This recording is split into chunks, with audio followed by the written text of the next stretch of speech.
Hi folks, Gary here with a quick disclaimer. All of my DIY type videos are for entertainment purposes only. If your project involves an element of risk, it's likely best if you engage the services of a licensed professional. If, however, you lack discernment and have a highly overinflated opinion of your own abilities, well, I certainly welcome you to follow along and I hope you enjoy.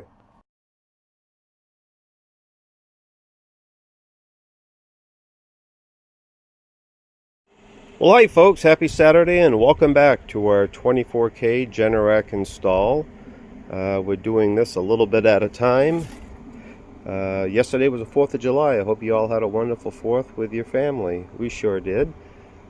Today's project, or today's goal I should say, is to install this HomeFlex underground gas line and make a connection into the hard piping and then do a pressure test. So if that's all I get accomplished this early afternoon, well, that's just fine.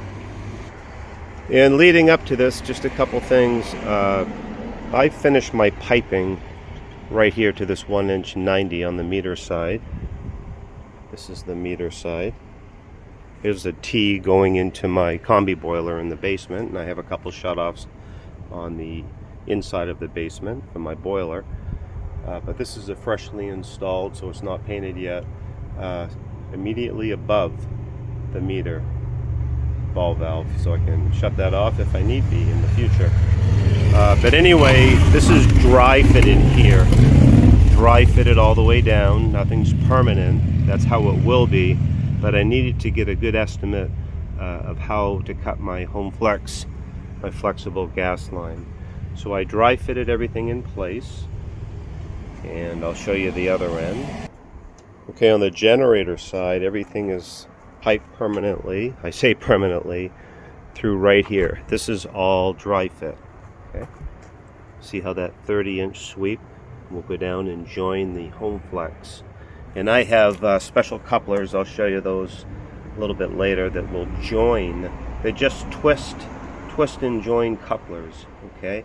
So what I did was I cut my HomeFlex a little bit long, and it's a nice warm day here in the state of Maine. You can see I put a couple bricks on either end. Just want to stretch out my pipe and get it to relax while I'm doing some other things. And my goal is to mark those precise areas. I say precise, but close enough areas. I'll leave a little bend in my pipe. I don't want to cut it too short. I'll mark with a Sharpie, and then I'll be using these ratcheting pipe cutters. Okay, after I mark each end of the HomeFlex with a Sharpie, I'll be using these ratcheting pipe cutters to cut, hopefully nice and square. And let me show you how these will connect. Okay, so I'll be using 2 of these, one for each end, underground couplers. Okay, and let me just take one apart for you. So this is all there really is to it. Okay. You get 2 of these with each coupler set, and these will go into the end of the HomeFlex, and you'll push it all the way in, okay? And then they say to make sure that you have this here so that 3 threads are showing, so I'll make sure I have 3 threads showing. And then you just simply push your HomeFlex into the end, and then you will hand tighten all the way in. And then you can use a set of wide pliers and just firm it up to make sure you're flush. And from what I understand, that is all to it, other than obviously checking for leaks when you do your pressure test. So after I get my pipe cut and joined with the couplers, I'll probably make this connection here permanently, and what I'll probably is separate from this union, and I will put a temporary cap on this pipe, and then now I'm down on the meter side of the gas line, so I'll probably finalize my connections here. I'll loosen up this union, and then I will screw on this pressure test valve and I will test our underground gas line connections. So I'm hoping that's all going to go well, and if it does, I am really looking forward to getting this backfilled and getting this off my lawn. Stay with us. I think as this hose is relaxing at HomeFlex, I'm going to go ahead and put a bracket, add some stability to my piping right here. So I'm going to go ahead and do that right now. There, that's a little bit better, a little more support on this end of the piping. Okay, here's the first of 2 risers that are coming out of my trench, 30-inch risers. And I've gone ahead and I've taped and doped this coupling fitting, this connection here. So we got a 1-inch coupling, 10-inch piece of pipe. I've just taped here and put a temporary 1-inch cap on because I'm going to be doing air pressure test. And so that's just temporary right there. I think I got it on tight enough, but we'll find out. So now I'll move on to the other riser. Okay, so I've got this coupling on, 1-inch coupling on permanently, along with this 18-inch length of 1-inch pipe. So now I'm going to temporarily wrap this end. I'm going to reduce down from a 1-inch to 3/4 inch with this coupling. And then I'll have to wrap this test gauge, and then we're going to be connecting our risers, two risers, to the flexible HomeFlex that's in the bottom of the trench, and we'll be conducting a pressure test. So I don't have a terribly long run of underground pipe, and so what I did is I pulled it out of my trench. And prior to pulling it out, as I think you saw earlier, I had all my dry fittings done, and I marked with a Sharpie at each point. There's another mark on the other end down there where I needed to cut. And I'm a little bit long, and I allowed for that. I'd rather be a little long than a little short. So I'm going to proceed now, and I'm going to cut, and I'm going to put my first coupling on. Well, I should mention, the reason why I took it out of my trench is the base of my trench is full of sand, and I'm just a little clumsy, and I'm a little concerned that I might introduce some sand and contamination. So I said, you know what, I'll pull it out, I'll put it together, and then drop it back inside the trench. I'll probably do my pressure test right out here on the lawn.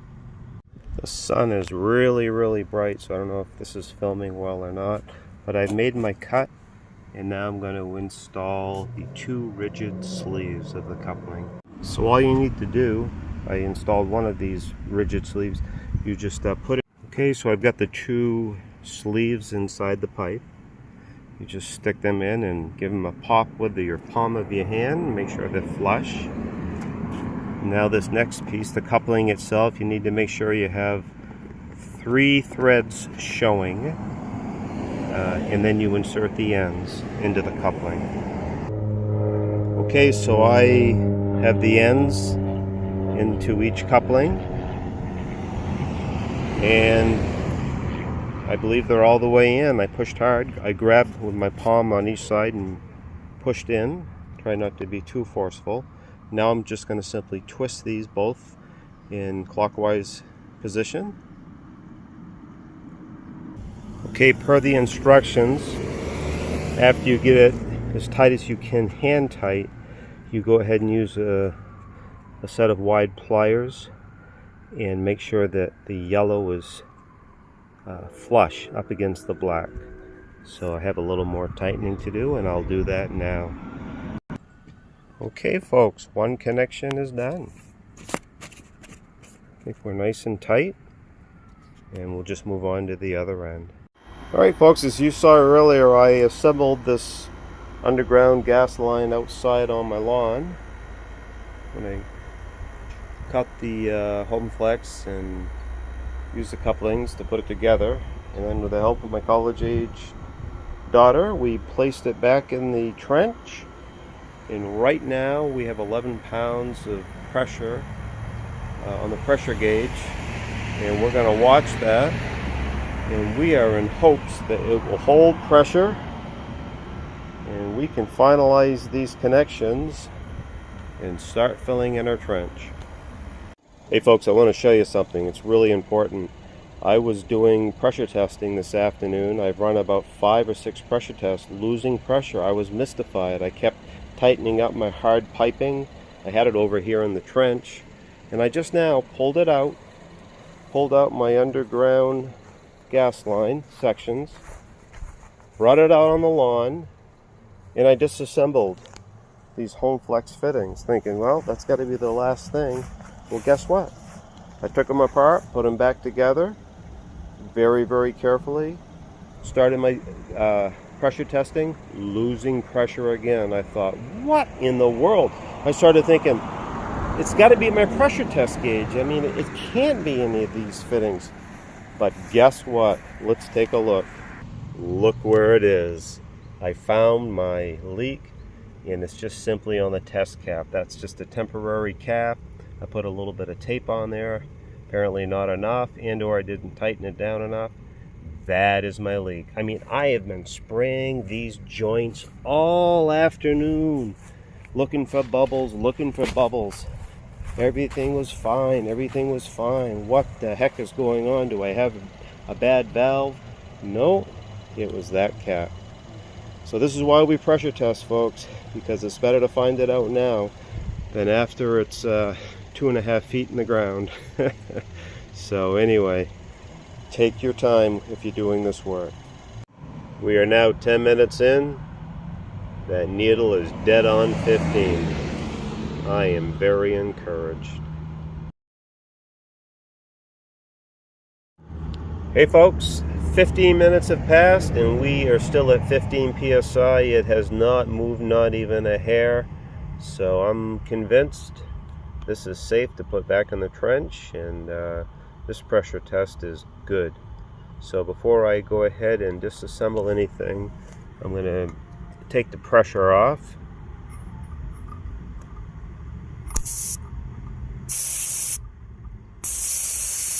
Remove the pressure before I take my fittings off.